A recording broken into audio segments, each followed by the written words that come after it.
Anda sedang mendengarkan Sayaga Hipnoterapi Podcast bersama Dr. R. Hera Gustianto Ali Murni, episode 17. Selamat datang di serial audio podcast bersama Sayaga Hipnoterapi, institusi penyedia layanan hipnoterapi dan konseling profesional di Kota Bandung yang membantu penanganan berbagai masalah kesehatan, emosi, dan perilaku yang mengganggu kualitas hidup. Berpijak pada nasihat luhur, eling, waspada, lan Sayaga, serial audio podcast Sayaga Hipnoterapi hadir untuk membantu Anda menata kehidupan yang berkualitas secara fisik, mental, emosional, dan spiritual dengan sikap yang lebih berkesadaran, lebih berwaspada, dan lebih bersiaga. Halo para kawargian Sayaga semua, senang sekali dapat berjumpa kembali dengan para kawargian semua. Saya Dr. Hera Gustianto Ali Murni atau yang biasa Anda kenal dengan Dr. Anto. Sepertinya sudah lama ya saya tidak berjumpa dengan para kawargian semua di audio podcast. Kali ini saya juga ingin membicarakan suatu hal yang cukup menjadi perhatian selama saya berpraktek sebagai seorang dokter. Para kawargian yang mungkin sudah sering mendengarkan podcast saya ataupun membaca artikel saya di hipnoterapibandung.com ataupun di Sayaga Hipnoterapi, mungkin sudah menyadari bahwa saya sangat memperhatikan sekali bahwa kenapa ya kok di zaman yang serba maju, serba modern, banyak sekali kemajuan-kemajuan teknologi di bidang kesehatan, namun kenyataannya tingkat kesehatan kita tidak kunjung membaik. Bahkan dari beberapa data yang saya terima, khususnya untuk di mata dunia, Indonesia itu masih sering sekali masuk dalam 10 besar ranking penyakit-penyakit kronis dunia. Ya tidak jauh-jauh, itu bisa sampai peringkat ke-5, ke-6, bahkan ada yang ke-4. Nah, itu nanti Anda tentu bisa searching ya kebenaran datanya, Anda bisa pastikan sendiri. Kembali, ini memang seharusnya prestasi yang tidak perlu untuk kita pertahankan ya. Harusnya justru kita keluar dari ranking-ranking 10 besar penyakit kronis di mata dunia. Namun, apa boleh buat? Pada kenyataannya memang angka-angka tersebut cenderung untuk terus naik. Dan bahkan ada yang berpendapat kalau kita mempertahankan prestasi ini, ya mungkin kita akan masuk ke 3 besar peringkat dunia di penyakit-penyakit kronis. Penyakit-penyakit yang saya maksud di sini, contohnya hipertensi, gula darah, kolesterol, jantung, dan lain-lain. Yang cukup menarik adalah pada dasarnya penyakit-penyakit ini harusnya dapat disembuhkan. Namun, kenyataannya banyak orang yang beranggapan bahwa sekali terkena penyakit ini, maka ini adalah penyakit yang seumur hidup atau harus mengkonsumsi obat selama-lamanya dan tidak dapat sembuh. Nah, di sini saya sebagai seorang dokter juga akhirnya melihat bahwa ini berarti sudah ada pergeseran makna dari penyakit itu sendiri. Karena itulah akan cukup menarik saya rasa untuk kita membahas bagaimana pergeseran makna ini bisa terjadi dari penyakit-penyakit yang harusnya bisa kita cegah, namun sekarang menjadi penyakit terbanyak. Bahkan kembali lagi, bukan hanya di Indonesia, tapi juga ternilai di mata dunia. Maka, jika hal ini menarik untuk Anda, dengarkan terus podcast ini sampai selesai. Baik, mari kita mulai ya. Jadi ada beberapa permasalahan utama memang yang saya rasa sekarang sebetulnya meningkat. Bukan penyakitnya saja yang meningkat, tapi ternyata permasalahan utama penyebab penyakit ini ada, itulah yang meningkat. Nah, saya akan bahas satu-satu sekarang. Tentunya kali ini saya tidak membahas penyebab-penyebab eksternal ya, katakanlah lingkungan, cuaca, adanya virus-virus baru seperti COVID kemarin ya.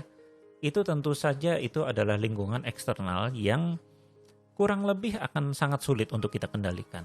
Kita tidak bisa mengendalikan lingkungan, cuaca, ataupun itu tadi kemungkinan untuk timbulnya virus-virus baru ataupun bahkan bakteri baru, penyakit baru. Tentu kita tidak bisa singkirkan kemungkinan-kemungkinan itu.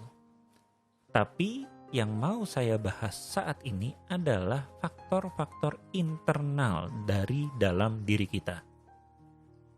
Jadi, memang ada faktor-faktor internal dari dalam diri kita yang menyebabkan penyakit-penyakit kronis yang tadi saya sebutkan ini seolah-olah bertambah terus dan bahkan menjadi tidak tersembuhkan dan akhirnya menjadi pembunuh terbanyak bagi masyarakat dari segi kesehatan. Keempat faktor tersebut adalah 1. Pengetahuan, 2. Kepedulian, 3. Tujuan, dan 4. Tanggung jawab. Yang pertama adalah pengetahuan. Tentunya kita sudah menyadari bahwa pengetahuan menjadi sumber utama untuk tumbuhnya kesadaran. Contoh yang paling mudah, ketika kita masih kecil, kita kan suka sekali mungkin mungkin kita sendiri tidak ingat. Tapi kalau Anda bertanya kepada orang tua atau melihat anak-anak bayi atau anak kecil lainnya, itu suka sekali memasukkan sesuatu ke dalam mulut. Entah itu makanan, entah itu mainan, atau bahkan benda-benda apapun yang sekiranya bisa dipegang oleh tangan.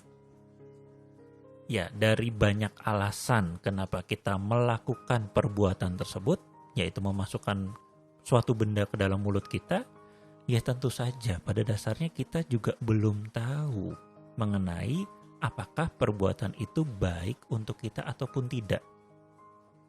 Nah, dengan berjalannya waktu, pikiran kita makin terbuka, kita juga makin banyak tahu, maka tentunya kita juga makin bisa membedakan mana yang baik dan mana yang buruk untuk kita makan atau konsumsi.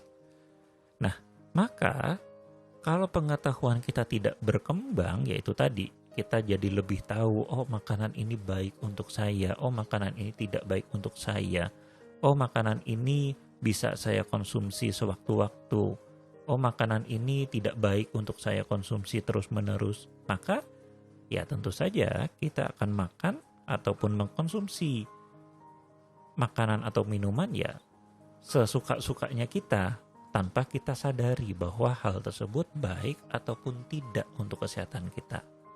Maka pengetahuan adalah kunci pertama untuk dalam bahasa medisnya untuk pencegahan preventif.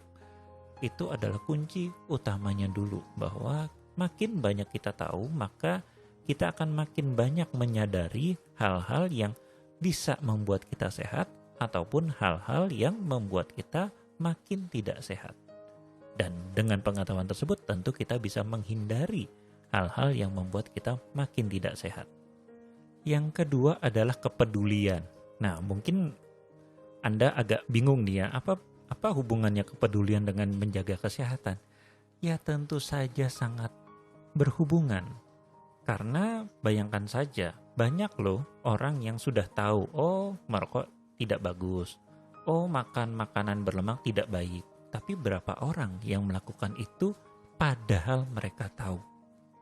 Nah, disitulah kita butuh kepedulian. Tidak usah jauh-jauh, itu tadi, kepedulian terhadap masa depan kita, kepedulian terhadap kesehatan kita, kepedulian terhadap bagaimana nasib keluarga kita kalau kita sakit, atau bahkan bagaimana nasib masa depan kita kalau seandainya kita sakit.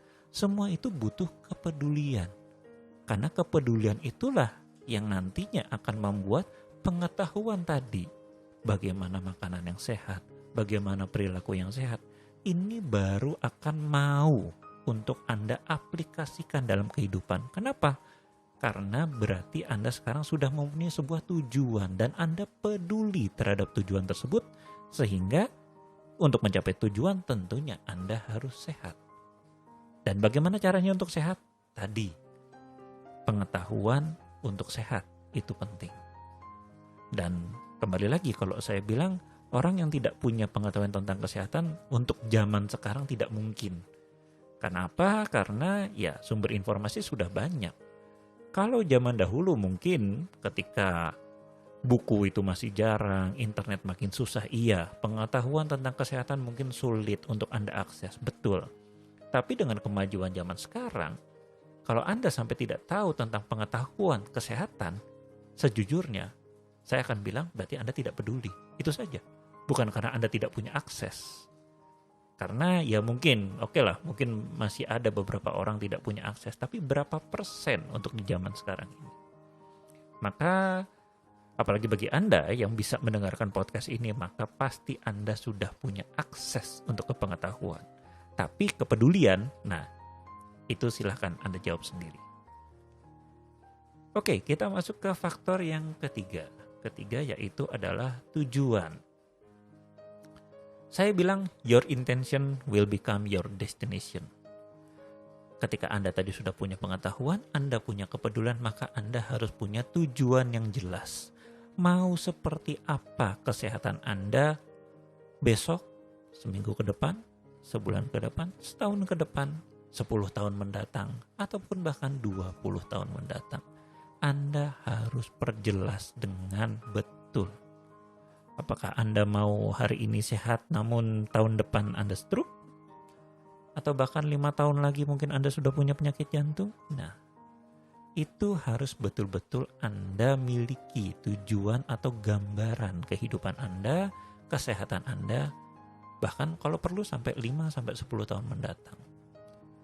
Karena dengan seperti itu, maka Anda bisa mengontrol atau mengendalikan kehidupan sehari-hari Anda. Karena kan Anda sudah punya tujuan yang jelas nih. Ibaratnya, ya sebuah ilustrasi. Misalkan Anda mau ke Jakarta, Anda jalan, ada belokan kanan, kiri. Nah, kiri ke Bandung, kanan ke Jakarta. Anda pilih mana? Tentu ke kanan. Karena sudah jelas tujuan Anda ke Jakarta. Lagi, ada belokan lagi. Kiri ke Surabaya, kanan ke Jakarta. Kemana Anda? Pasti ke kanan. Nah, itulah pentingnya menentukan tujuan. Ketika ada pilihan makan tidak sehat, makan sehat. Ya, tentunya Anda akan pilih makan sehat. Kalau tujuan Anda sudah jelas. Tapi kalau tujuan Anda belum jelas, nah setiap kali ada persimpangan jalan, maka ya tubuh Anda hanya mengakomodir ya mungkin yang paling nyaman untuk Anda.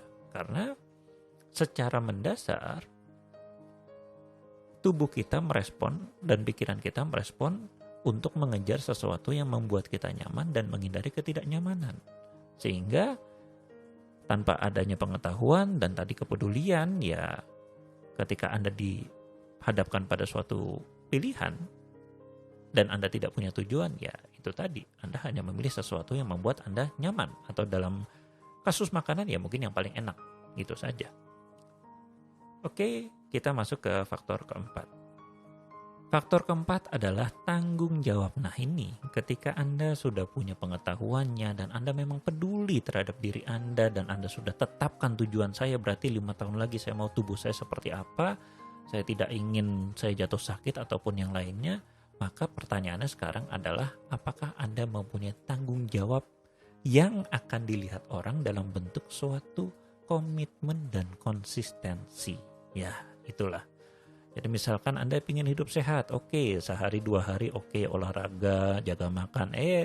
Tiba-tiba pas udah seminggu udah tuh olahraga nggak pernah lagi, makan Anda sembarangan lagi. Nah, ini berarti tadi tanggung jawab Anda untuk memenuhi tujuan Anda itu yang akhirnya tidak kuat untuk menopang Anda. Nah, 4 faktor itu tadi yang akan menentukan seperti apakah Anda 1 tahun, 10 tahun, atau bahkan 20 tahun mendatang dari sekarang. Apakah Anda termasuk orang yang akan membawa Indonesia ke peringkat teratas dunia dalam penyakit kronis? Nah, itu yang saya tidak tahu.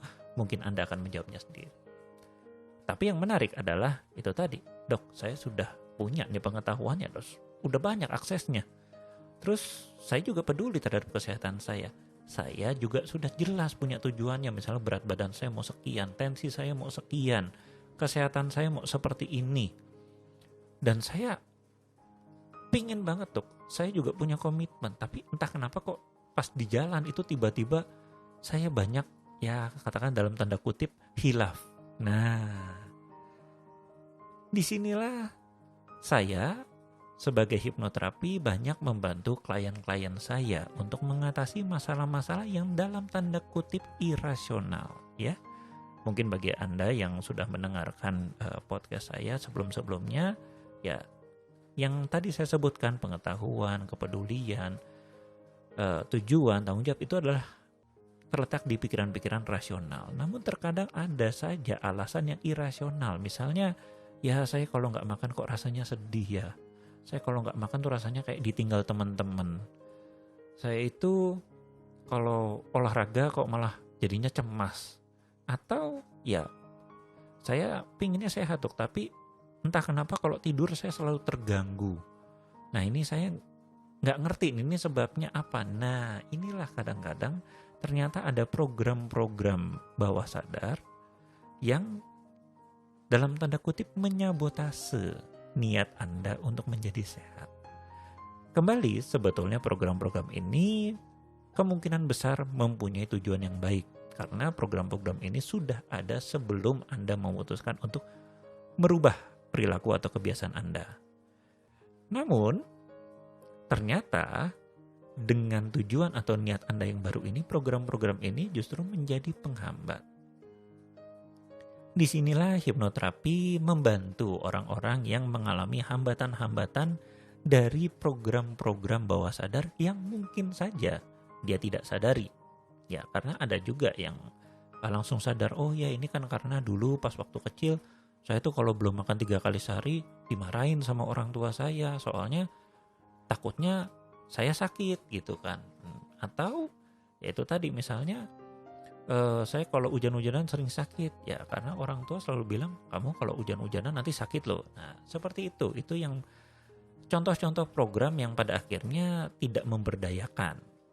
Tapi pada masanya dulu ternyata program-program tersebut melindungi dia dari ya suatu masalah seperti misalnya penyakit atau lainnya. Nah dengan hipnoterapi saya membantu klien-klien saya kembali mengharmoniskan pikiran sadar dan bawah sadar, membantu menyelesaikan program-program yang akhirnya menjadi menghambat dalam tanda kutip ya. Nah ini sangat membantu klien-klien saya dalam program pelangsingan, dalam program penurunan berat badan, dalam program peningkatan vitalitas, dalam program peningkatan kinerja. Itu saya sangat bersyukur sekali program saya dapat membantu mereka semua. Baik, mungkin itu saja yang saya dapat sampaikan. Jika ada salah kata mohon maaf. Dan tentu saja kembali saya sebagai seorang dokter yang juga sangat menginginkan para pasien saya juga sehat selalu. Karena itu mari kita jangan naikkan peringkat Indonesia, tapi kita turunkan peringkat, kalau bisa kita keluar dari 10 besar ya. Karena tentu saja itu bukan peringkat yang ingin kita tingkatkan. Oke, sekian dari saya. Sekali lagi saya doakan semoga para kawarjan semua yang mendengarkan podcast ini selalu sehat sejahtera, bahagia, dimanapun dan kapanpun Anda mendengarkan audio podcast ini. Saya Dr. Anto undur diri. Salam eling, waspada, lan sayaga. Serial audio podcast Sayaga Hipnoterapi menghadirkan inspirasi kehidupan yang diintisarikan dari berbagai keilmuan psikologi dan pengembangan diri yang juga diadaptasi dari kisah nyata para individu yang menjalani program terapi dan konseling bersama tim profesional dari Sayaga Hipnoterapi. Dapatkan lebih banyak inspirasi menarik lainnya dengan ikuti Instagram @sayagahipnoterapibandung dan podcast channel Sayaga Hipnoterapi. Kunjungi juga website www.hipnoterapibandung.com untuk temukan lebih banyak informasi menarik lainnya, termasuk untuk memesan layanan hipnoterapi dan konseling bersama para tim profesional dari Sayaga Hipnoterapi Bandung untuk membantu Anda menangani berbagai masalah kesehatan, emosi, dan perilaku yang mengganggu kualitas hidup. Mari menjalankan kehidupan yang eling, waspada, lan sayaga.